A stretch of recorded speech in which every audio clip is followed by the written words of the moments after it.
नमस्कार दोस्तों, स्वागत है आपका टीवी 24 नेटवर्क में और मैं हूं अजय सिन्हा। बिहार में विधानसभा चुनाव से पहले अभी तक सीट बंटवारे को लेकर एनडीए में कुछ भी तस्वीरें साफ नहीं हुई हैं, लेकिन एनडीए में तमाम तरह के खबरें ऐसी सामने आ रही हैं जो एनडीए के लिए ठीक नहीं है। दरअसल एक तरफ सीटों के बंटवारे को लेकर बीच बीच में कथित नाराजगी भी सामने आती है, तो दूसरी ओर खबरें जो सामने आ रही वो एनडीए के बीच में कुर्सियां चलने की, यानी कि जो राजनीतिक दल है उनके बीच में कुर्सियां चलने की, हाथापाई की खबरें और वीडियोस भी सामने आ रहे हैं। आपको एक खबर बताते हैं, न्यूज 18 की है, लिखा है बिहार में अमित शाह एनडीए में हलचल, मीटिंग पर मीटिंग, क्या फिक्स हो गया सीट बंटवारा। वहीं एक खबर है टीवी 9 भारतवर्ष की, लिखा है एनडीए कार्यकर्ता सम्मेलन में फिर हंगामा, मुजफ्फरपुर में जेडीयू एलजेपी के समर्थकों के बीच हाथापाई, चली कुर्सियां, कई घायल।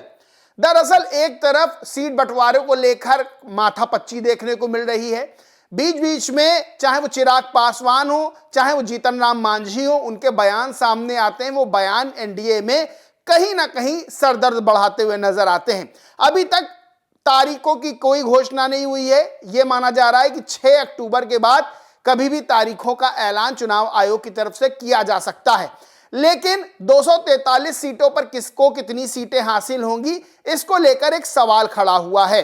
एक सूत्रों के हवाले से तस्वीर निकलकर सामने आई थी कि किसको कितनी सीटें मिल सकती हैं, तो वो मैं पहले बता देता हूं।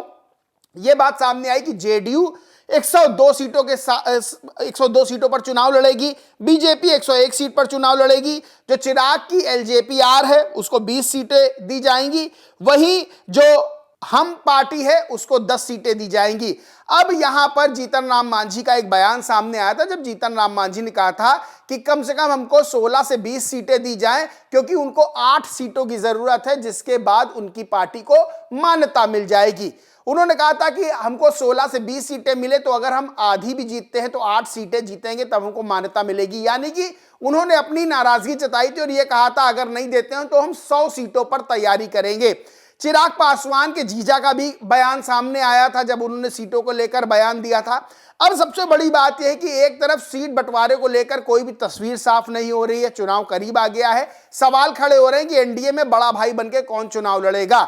पिछले दिनों मुख्यमंत्री के चेहरे को लेकर भी तमाम तरह की बयानबाजी हुई थी, जेडीयू ने कथित नाराजगी अपनी दिखा दी थी। उसके बाद बीजेपी नेताओं को यह कहना पड़ा था कि जेडीयू के जो सर्वे सर्वाएं नीतीश कुमार, उनके चेहरे पर ही चुनाव लड़ा जाएगा, यानी वही मुख्यमंत्री पद का चेहरा है। अब आपको बताएं, कुछ खबरें जो निकलकर सामने आ रही हैं वो ये हैं कि जो एनडीए के दल हैं, राजनीतिक दल, उनके कार्यकर्ता आपस में सिर फुटौल कर रहे हैं। मुजफ्फरनगर में एनडीए का कार्यक्रम आयोजित होता है, कार्यकर्ता सम्मेलन आयोजित होता है। इस दौरान जेडीयू के नेता प्रभात किरण और लोक जनशक्ति पार्टी एलजेपी के पूर्व प्रत्याशी कोमल सिंह के समर्थक आपस में भिड़ जाते हैं, जमकर हाथापाई होती है, जमकर कुर्सियां तोड़ी जाती हैं। वहीं दूसरा मामला 21 सितंबर का है, जब दरभंगा जिले के अलीनगर विधानसभा के सकतपुर बुनियाद विद्यालय में कार्यकर्ता सम्मेलन में हंगामा हो जाता है। यहां बीजेपी के पूर्व जिला अध्यक्ष विजय पासवान पर जेडीयू के कार्यकर्ताओं की अनदेखी का आरोप लगता है, जिसके बाद यह हंगामा होता है और मंच पर ही मंत्री और पूर्व एमएलसी आपस में उलझ जाते हैं। वहीं ये 2 मामले सामने आते हैं, इसको लेकर जो आरजेडी की प्रवक्ता है प्रियंका भारती, वो भी ट्वीट करती हैं और लिखती हैं बिहार में एनडीए अब कोई गठबंधन नहीं है, ये अब लत्तम जुत्तम वाली ठगबंधन हो चुकी है। आए दिन भाजपा जेडीयू लोजपा आपस में लात जूता से बातचीत कर रहे हैं। अब एक तरफ जहां सीट बंटवारे को लेकर तमाम तरह के सवाल खड़े हो रहे हैं कि चुनाव में बहुत दिन बचे नहीं हैं, तो ऐसे में क्या सीट बंटवारा अभी तक डिसाइड नहीं हुआ है, कौन कितनी सीटों पर लड़ेगा। चिराग पासवान ने भी कहा है कि क्वांटिटी की बात नहीं है, क्वालिटी की बात है, यानी ये साफ तौर पर है कि चिराग पासवान अपने मनपसंद सीटें चाहते हैं बिहार के अंदर। बीजेपी देती है, जेडीयू देती है कि नहीं देती है, बड़ा सवाल खड़ा होता है। वहीं दूसरी तरफ अमित शाह भी बिहार के 2 दिवसीय दौरे पर हैं। माना जा रहा है कि अमित शाह सीटों के बंटवारे को लेकर गुड़ागड़ित बैठा सकते हैं, मीटिंग करेंगे वो और वहां पर सीटों के बंटवारे को लेकर स्थिति साफ होगी। लेकिन जिस तरह से एनडीए में उलझने देखी जा रही हैं, वहां कार्यकर्ता आपस में भिड़ते देखे जा रहे हैं, तो सीधे तौर पर यह एनडीए की टेंशन बढ़ाने वाला है। अब यहां पर आपको बताएं 2020 में जब चुनाव हुआ था तो किसको कितनी सीटें मिली थी, इसका भी आंकड़ा है। 2020 में जब चुनाव हुआ था तो जेडीयू को 115 सीटें मिली थी, बीजेपी को 110 सीटें मिली थी, और इसमें जीतन राम मांझी की जो पार्टी है हम उसे 7 सीटें मिली थी, और मुकेश सहनी जो हैं, जो इस समय तेजस्वी के साथ हैं, वो उस समय बीजेपी के साथ थे, उनको 11 सीटों पर उन्होंने उम्मीदवार उतारे थे। बहरहाल बिहार का चुनाव बड़ा खास है, नीतीश कुमार के लिए भी बड़ा खास है, बीजेपी के लिए भी बड़ा खास है, और विपक्ष में इंडिया अलायंस के लिए भी बड़ा खास है, क्योंकि बिहार चुनाव का जो रिजल्ट होगा वो आगे के चुनावों पर असर डालेगा। अमित शाह बिहार में है, पूरा गुड़ागड़ित बैठा रहे हैं। वहीं प्रधानमंत्री नरेंद्र मोदी ने कल 75 लाख महिलाओं के खाते में 10-10 हजार रुपए भेजे हैं।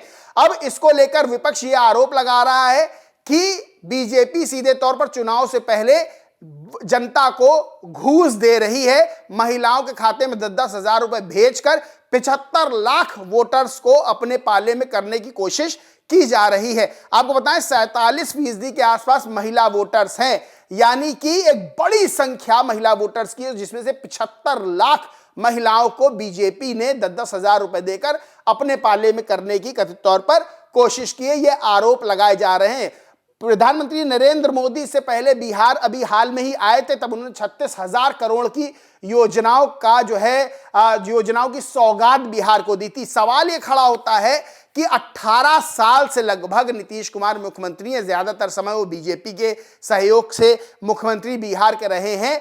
ऐसे में आत्मनिर्भर करने की जो महिलाओं को बात आती है, जो रोजगार की बात आती है, बिहार को सशक्त और विकास के रास्ते बढ़ाने की बात आती है, तो सवाल खड़े होते हैं क्या इतने लंबे समय में बिहार की महिलाओं को आत्मनिर्भर नहीं बनाया जा सका, जो उनके खाते में 10-10 हजार रुपए भेजे जा रहे हैं। खैर चुनाव है, चुनाव से पहले राजनीतिक दल अपना गुड़ागड़ित बैठा रहे हैं। वहीं प्रधानमंत्री नरेंद्र मोदी भी पूरा जोर लगा रहे हैं किसी तरह से बिहार में जो सत्ता है वो एनडीए के पास ही रहे, लेकिन सीट बंटवारा हो नहीं पा रहा है, और उससे पहले जो सिर्फ फुटौल है उसके वीडियोस, उसकी खबरें सामने आ रही हैं। बहरहाल दोस्तों, इस पूरे मामले पर आप क्या समझते, क्या सोचते, कमेंट करके जरूर बताएं। वीडियो अच्छा लगा तो लाइक करें, खूब शेयर करें, और चैनल को सब्सक्राइब नहीं किया तो सब्सक्राइब करके बेल आइकन जरूर दबा लें। धन्यवाद।